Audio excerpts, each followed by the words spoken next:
Okay sir start.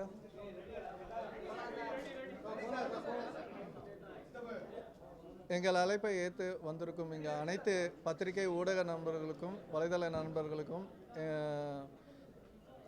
Ramanarayanan அணி சார்பாக எங்களுடைய வணக்கத்தை தெரிவிச்சுக்கிறேன். தமிழ் திரைப்பட தயாரிப்பாளர் சங்கத்தின் தேர்தல் 2026-29 வந்து நடக்க இருக்கிறது. பிப்ரவரி 22. ஸோ அது சார்பாக நான் முரளி என்ற ராமசாமி என்கிற முரளி ராமநாராயணன் தலைவர் வேட்பாளராக போட்டியிடுகிறேன். மூன்றாவது முறையாக தலைவர் வேட்பாளராக போட்டியிடுறேன். 2006-2011 வரைக்கும் இருந்த என் தந்தையார் ராமநாராயணன் அவர்கள் தலைவராக இருந்த இந்த சங்கத்தில் ரொம்ப நல்ல விஷயங்கள், நல்ல திட்டங்கள் அன்றைய முதல்வராக இருந்த கலைஞர் அவர்களுடன் ஐயா அவர்களுடன் இருந்து இந்த தயாரிப்பாளர்களுக்கு, இந்த தயாரிப்பாளர் சங்கத்துக்கு பல நன்மைகளை செஞ்சு கொடுத்துருக்காங்க. இன்று வந்து இப்போ இருக்கும் நமது தமிழ்நாடு முதலமைச்சர் அவர்கள் இது திரைத்துறைக்கு பல நன்மைகளை வந்து கொடுத்துருக்காங்க. பயனூரில் வந்து ஒரு அடுக்குமாடி வீடு கட்டுறதுக்கு ஒரு பர்மிஷன் ஜிஓ வந்து பாஸ் பண்ணி கொடுத்துருக்காங்க. இதனால் நிறைய சிறு முதலீட்டு தயாரிப்பாளர்கள் படத்தை எடுத்து கொஞ்சம் சிரமத்தில் இருக்கிற அத்தனை தயாரிப்பாளர்களும் பெரிய உதவியாக அது இருந்தது. அது இல்லாமல் இன்று படப்பிடிப்பு வந்து வேறு மாநிலங்களுக்கு போய் தான் எடுத்துகிட்ருக்காங்க பெரிய பெரிய படங்கள் எல்லாருக்கும்.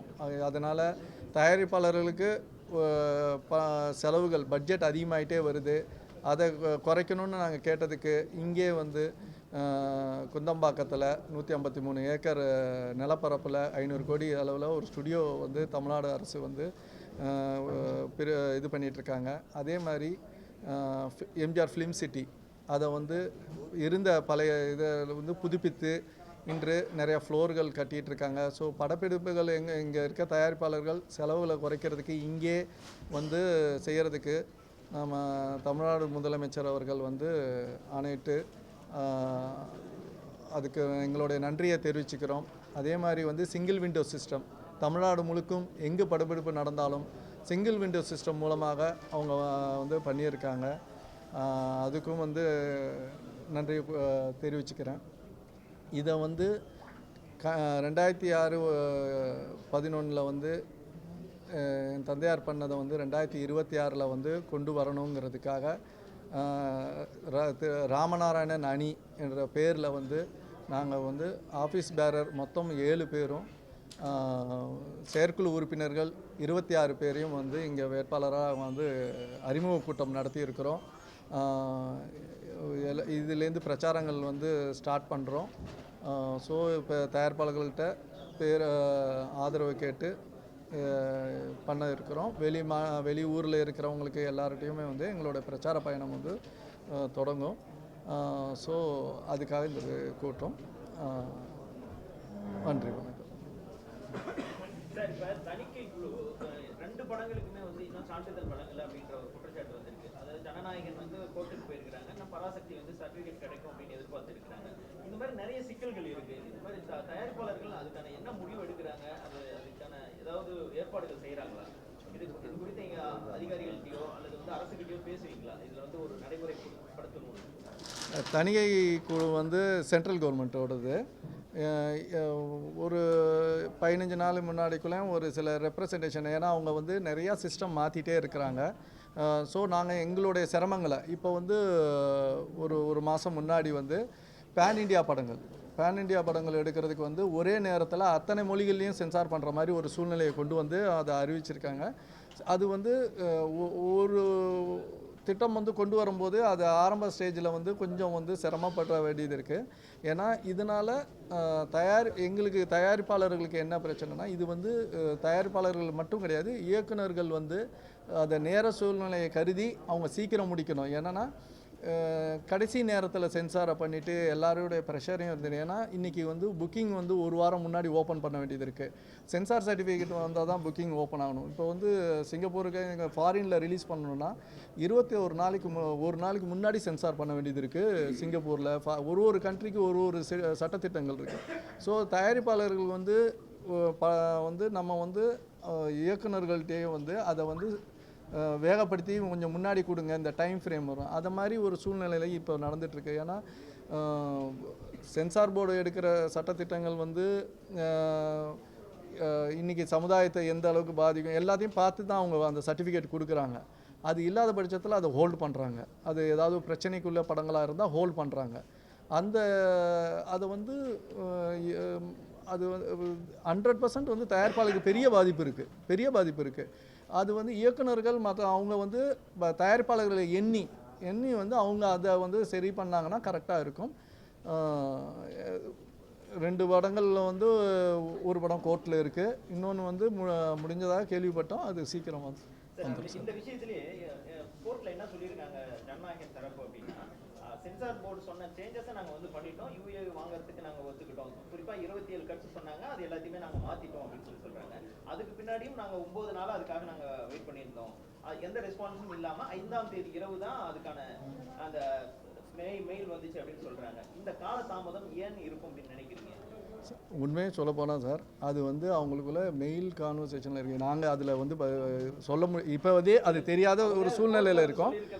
இல்லை 27 கட்டு வந்து சொல்லியிருக்காங்க, அதை மாற்றம் நாங்கள் வந்து பண்ணிட்டோம்னு சொல்கிறாங்க. இருந்தபோதும் இந்த மாதிரி இருக்கிறது எந்த அளவுக்கு தயாரிப்பாளருக்கு ஒரு பெரிய சுமையை ஏற்படுத்தும்? இதுக்கான காரணம் என்ன? ஒரு விஷயம் மட்டும் நான் சொல்கிறேன் சார், தயாரிப்பாளருக்கு பெரிய சுமை தான் சார். ஆனால் அதில் என்ன இந்த படத்துடைய பிரச்சனைகளுக்கு என்னங்கிறது எங்களுக்கு ரொம்ப அதோடைய டீட்டெயிலாக தெரியாது. ஏன்னா இவங்க ஒத்துக்கிட்டேன்னு சொல்கிறாங்க. அப்படின்னா அவங்க ஏன் கொடுக்கலைங்கிறத அவங்க தான் விளக்கம் கொடுக்கணும். எங்களுக்கு உண்மையாகவே அதை பற்றி தெரியல. சங்கத்தில் வந்து போட்டியிடுறீங்க, தலைவராக இருந்திருக்கீங்க 2 முறை, அதனால அது வந்து கேட்குறேன். ஏன்னா இதெல்லாம் நீங்கள் வந்து ஒரு சங்கமாக ஏன் இனிஷியேட்டிவ் எடுக்கிறீங்களா? அதுக்கான முயற்சிகள் நடந்ததா இல்லை எடுப்பீங்களா?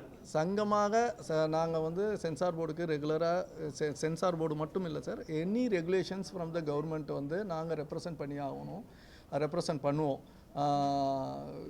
நாட் ஓன்லி சென்சார், இதுக்கும் டாக்ஸேஷன் இருக்குது, நிறைய டிபார்ட்மெண்ட்ஸ் இருக்குது. அதில் எல்லாத்தையும் ரெப்ரசன்ட் பண்ணுறது தான் சங்கத்துடைய வேலை அந்த இதில். ஆனால் அது இன்டர்னலாக என்னென்ன ஒரு படத்துக்குள்ள பிரச்சனையை வந்து இண்டஸ்ட்ரி பிரச்சனை கிடையாது. நாங்கள் இண்டஸ்ட்ரி பிரச்சனையாக சங்கம் வந்து எல்லாத்தையும் பேசுவோம். ஒரு படத்துக்குள்ள பிரச்சனை ஒரு இண்டிவிஜுவலோட பிரச்சனை, அதை நாங்கள் வந்து ரிக்வெஸ்ட் பண்ணுவோம். ஆனால் நாங்கள் வந்து அதோட சுமை வந்து தயாரிப்பாளருக்கு மட்டும்தான். அது வந்து நாங்கள் வந்து ஆணிதரமாக ஒத்துக்கிறோம். ஏன்னா இதில் பாதிப்புகள் வந்து நான் எடுத்த ஃபுட்டேஜ் வரலை போகலைங்கிறது வந்து ஒரு கிரியேட்டிவ் பார்ட்லேருந்து போயிடுது சார்.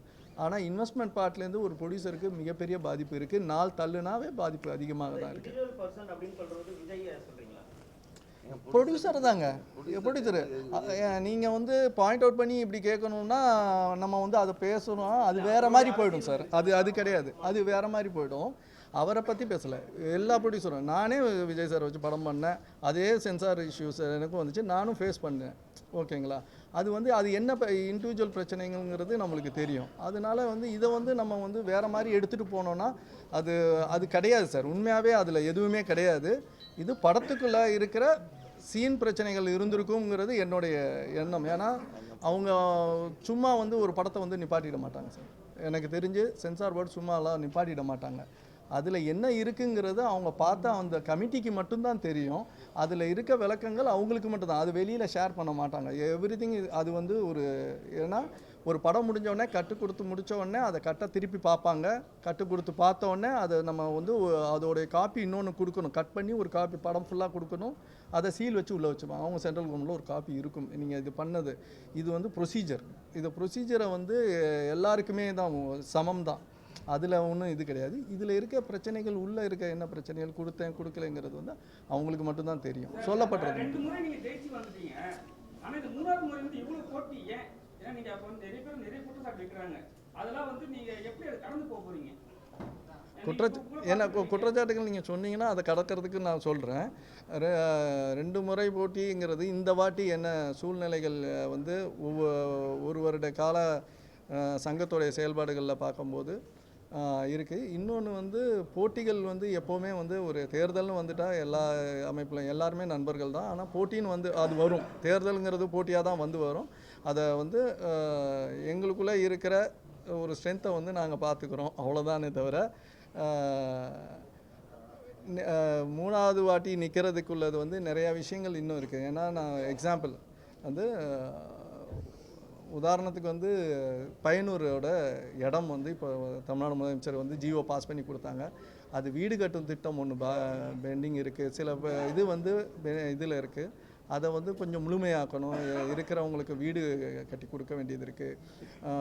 பெப்சியோட ஒரு பிரச்சனைகள் நிறையா தயாரிப்பாளர்கள்கிட்ட இருக்குது. அது வந்து ரொம்ப அதிகமாக போய்கொண்டு இருக்குது. அது பெப்சியோட பிரச்சனைகள். அதை வந்து கொஞ்சம் வந்து நம்ம இருந்து அது பண்ணணுன்றத எண்ணத்தில் நம்ம மூணாவது வாட்டி நிற்கிறேங்க. சுரேஷ் காமாட்சி வந்து ஓப்பனாகவே உங்களுக்கு பெரிய குற்றச்சாட்டு வச்சார், அது நீங்கள் விளக்கமும் கொடுக்கல. ஏன்னா அவர் என்ன சொன்னார்னா, இப்போ இருக்கிற மெம்பர்ஸ்லாம் வந்து சரியா ஒரு வழிநடத்த மாட்டாங்க, அவங்க சைடில் வந்து பார்த்தீங்கன்னா அவங்க மட்டும் சேஃப்டியாக இருக்காங்கன்னு சொல்கிறார். அது ஏதாவது விளக்கம் கொடுங்க. இல்லை சார், என்னென்னது ஸ்பெசிஃபிக்காக என் பேரை சொல்லி சொன்னாரா? சங்கம்னு சொன்னாரா? சங்கம் தானே சொன்னார். அது சொல்கிறேன் சார். அவரும் நடப்பு தயாரிப்பாளர் சங்கம்னு ஒரு சங்கத்தில் பொறுப்பாக இருந்தார்.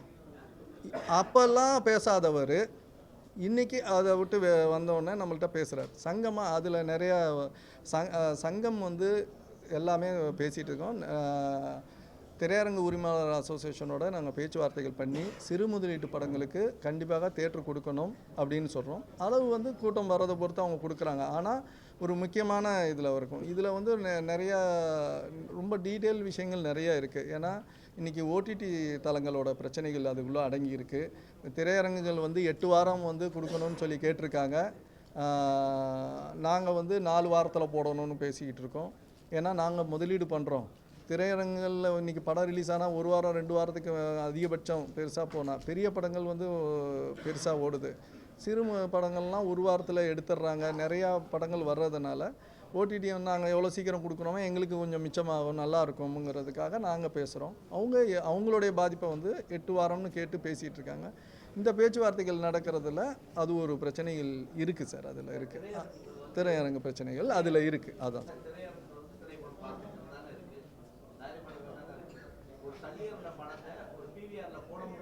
தமிழ்நாட்டிலிருந்து வடநாட்டிலிருந்து வந்து சொல்றாங்க. அதுக்கு தயாரிப்பாளருக்கு ஒரு வாய்ப்பு திறக்கவே இல்லையே, ஏன் ஒரு தமிழ் படத்தை ஓபன் பண்ண முடியல? எலெக்ஷன்ல எல்லாம் வரைக்கும் சொல்லி நாங்களும் அவர்கிட்ட கேட்டோம். சுரேஷ் காமாட்சி கிட்ட நாங்க கேட்டது, உங்களுக்கு வடிக்கும் போது வந்து கேட்டீங்களா இதே மாதிரி எத்தனை படங்கள் போடல, அப்பயே எங்க போனீங்கன்னு கேட்டோம். அப்போ அவர் சொல்றது இதான். ஆனா இருந்தாலும் ஒட்டுமொத்தமா நம்ம தமிழ்நாட்டில் தான் இருக்கும். ஒரு வடநாட்டுல இருந்து வந்திருக்க பிவிஆர் சட்டம் போடுது, அதுக்கு வாயை மூடிட்டு தலையாட்டிட்டு இருக்குதா சங்கம், தயாரிப்பாளர் சங்கம் இதெல்லாம் இல்லை சார். பிவிஆர் வடநாடு இதுன்னு வந்து நம்ம பிரிக்கக்கூடாது. ஏன்னா இங்கே இருக்க பிவிஆர் வடநாடாக இருந்தாலும் இங்கே இருக்கிற தேட்டர் வந்து முன்னாடி வந்து நம்ம ஆட்களில் இருந்தது. அது வியாபாரம், அது வேறு சார். அவங்க வந்து அதோடைய ஓனர்ஷிப் கார்ப்பரேட்டுங்கிறது மாறிட்டு வருது. இந்த சல்லியர்களை வந்து போட மாட்டோன்னு சொன்னதுக்கு இப்போ தான் நான் அதுக்கு தான் அதிலே சொன்னேன். நான் ஃபஸ்ட்டு சொன்னதிலே இருக்குது. ஓடிடி பிரச்சனைகளும் சேர்ந்து வருது. அது எல்லாமே வந்து கலக்கும்போது அவங்க வந்து கொஞ்சம் ஸ்ட்ராங்காக தியேட்டர் அசோசியேஷன் இருக்காங்க. அதெல்லாம் நிறையா அவர் வந்து அதை வந்து பிவிஆர்னு ஒரு இதை மாற்றிட்டார். ஏன் பிவிஆரை தவிர தேட்டர் இல்லையா? இந்த தமிழ்நாட்டில் கிட்டத்தட்ட 1100 தேட்டர்கள் இருக்குது. சிங்கிள் ஸ்க்ரீன்ஸ்லேருந்து எல்லாமே இருக்குது. பிவிஆர் எவ்வளோ இருக்குது? 150 தேட்டரு 150 ஸ்க்ரீன்ஸ் தான் இருக்குது. ஓகேங்களா? மீதி இருக்கிறதுல போடலாம்ல. அதில் அதுக்கு ஏன் வந்துச்சான்னு யாராவது கேட்டோமா? அதில் பிவிஆரை நான் சப்போர்ட் பண்ணி சொல்லலை. உண்மையாகவே படம் தேட்டருக்காரங்க கொடுத்துருக்கணும். அதில் இருக்க பிரச்சனைகள் திசை மாதிரி போயிருக்கு, வேற ஒன்றும் கிடையாது சார்.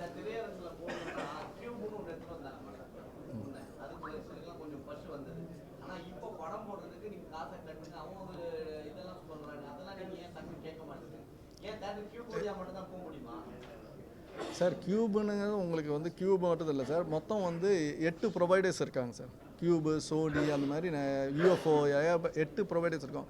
நம்ம கியூப் வந்து நிறையா தேட்டர்களில் அவங்களோட ப்ரொஜெக்டர்ஸ் இருக்கனால நம்ம கியூபை பற்றி பேசுகிறோம் சார். அதுதானே தவிர வேற ஒன்றும் இல்லை. சின்ன படங்களுக்கு வந்து நான் முதல் வாட்டி இந்த சங்கத்துக்கு ஜெயிச்சு வந்ததுக்கப்புறம் அப்போ 12,500 இருந்ததை வந்து சிறு முதலீட்டு படங்களுக்கு 3,500 ஒரு வாரத்துக்கு, நான் 28 ஷோக்கு 3,500 நான் பேசி இன்னைக்கு வரைக்கும் எங்கள் மெம்பர்களுக்கு வேணும்னு சொன்னது போக இன்னைக்கு இருக்கிற அத்தனை அசோசியேஷன் மெம்பர்ஸுக்கும் அது அவங்க கொடுக்குறாங்க. சிறு முதலீட்டு படங்களுக்கு 3500 இப்போ ரீரிலீஸ் பண்ணுறாங்க. அதுவும் வந்து ரொம்ப ஜாஸ்தி பேசி அதை இப்போ நாங்கள் பேசி அதே 3500 ரீரிலீஸ் படங்களுக்கு நாங்கள் குறைச்சிருக்கோம். இன்னும் கொஞ்ச நாளில் அதை வந்து டோட்டலாக வேவ் பண்ணுறதுக்கு பேசிகிட்டு இருக்கிறோம் சார். இதுதான் சங்கமாக நாங்கள் வந்து இப்போதைக்கு இது மூவ் ஆகி போயிட்டுருக்கு. இன்னும் ஒரு வருஷத்தில் அதை ஏன்னா ஒருத்தர் இன்வெஸ்ட் பண்ணி ப்ரொஜெக்டர் போட்டிருக்காங்க தேட்டருக்காரங்க. நாங்கள் வந்து கட்ட மாட்டோன்னு பேசணும், ஸ்ட்ரைக் ஆனோம். ஆனால் ஒரு இடத்துல இந்த பிரச்சனைகளை ஸ்ட்ரைக்கு பிரச்சனைகள் இதே பேசிகிட்டு இல்லாமல் ஒரு இடத்துல முடிவு கொண்டு வர்றதுக்காக மொத்தமாக எப்போ வந்து இது பண்ணணும். ஏன்னா இது வந்து எனக்கு முன்னாடி இருந்த தலைவராக விஷால் இருக்கும்போது இது நடந்தது. அப்போ அவர் ஒன்று பண்ணாங்க. ஆனால் அந்த டைமில் பிரச்சனைகளில் அதை முடிவு கொண்டு வர முடியல. இல்லைன்னா அன்றைக்கே கொண்டு வந்திருக்கோம். இப்போ மறுபடியும் அதை தொடர்ந்து கொண்டு வரோம் சார். பெப்சி தான் வந்து டோட்டலாகவே நீங்கள் அவங்க கூட சேர்ந்து நீங்கள் ஒர்க் பண்ணி ஆகணும். இப்போ சார்ட்டி சப்ளமணி வந்து அந்த டீமில் போயிட்டு பேசுகிறாரு. இது நாங்கள் எப்படி எடுத்துக்கிறது? அவங்க ஒருவேளை நீங்கள் ஜெயிச்சு வந்தாலும் அவங்க சைடு ஹெல்ப் பண்ணுவாங்களா, இல்லை அவங்க சைடு ஜெயிச்சா அவங்க ஹெல்ப் பண்ண வர மாட்டாங்க? புரியவே இல்லை எங்களுக்கு சார். நீங்கள் ஆர்கே செல்வம்கிட்ட கேட்க வேண்டிய கேள்வி அவர் வந்து நிற்கிறாரு. பதில் சொல்கிறேன் இவங்க ஜெயிச்சு வந்தா என்ன பண்ணுவாங்க சார். இங்கே வந்து இது வந்து எலெக்ஷனோட முடிஞ்சிடும் சார். எலெக்ஷனோட முடிஞ்சிடும். ஆர்கே செல்வமணி அவர்கள் இதில் வந்து தலையிடவே கூடாது. அவர் வந்து தயாரிப்பாளராக நான் வந்தேன்னு பேசியிருக்காரு. ஆனால் அவர் வந்து ஒரு பெப்சியின் தலைவராக 3 முறை 10 வருஷமாக இருக்கிறாரு. அப்படி இருக்கும்போது அவரோட அடையாளம் வந்து ஒரு பெப்சி தலைவர் தான். இதுக்காக தான் நான் வந்து 3வது முறையாக நிற்கிறேன். நான் அது வந்து ஏன்னா பெப்சி அவர் வந்து இதில் தலையிட்டு இந்த சங்கத்தில் இருக்கிற தயாரிப்பாளர் அவர் கட்டுப்பாட்டுக்குள்ளே கொண்டு வர்றதுக்கு, தொழிலாளர் கட்டுப்பாட்டுக்குள்ளே கொண்டு வர்றதுக்காக முயற்சி செய்கிறத நாங்கள் வந்து எங்களுக்கு தெரியுது. அதுக்காக தான் நாங்கள் இந்த 3வது நிற்கிறோம். அதுக்கு தான் நாங்கள் வந்து இது எல்லா தயார்பாட்டையும் சொல்ல இருக்கிறோம் சார். அதான் சார்.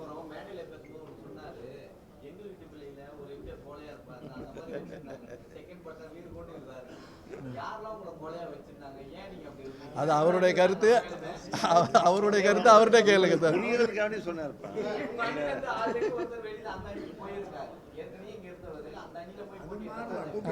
ஒருத்தர் இல்லை, நிறைய பேர். இல்லை அப்படி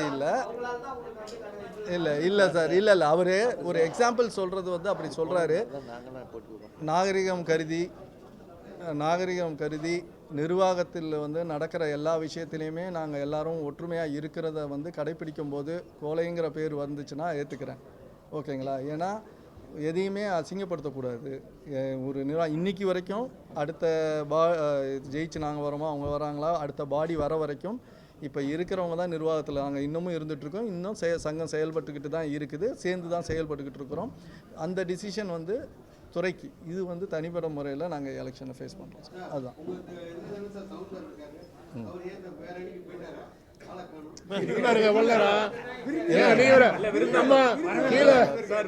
தயாரிப்பாளர்கள்லாம் வந்திருக்காங்க.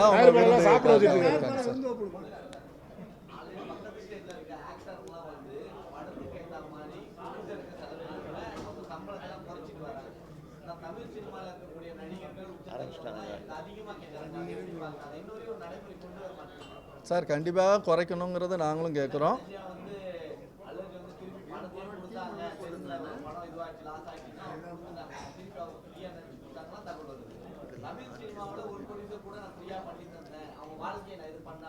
இல்லை சார், 2 பதிலாக சொல்கிறேன் சார். ஒன்று வந்து நீங்கள் நடிகர்கள் எல்லாருமே வந்து தப்பு தரணும். ஏன்னா சூப்பர் ஸ்டார் ரஜினிகாந்த் லாஸ் ஆச்சுன்னா உடனே எல்லாரையும் கூப்பிட்டு கொடுத்துருக்காரு.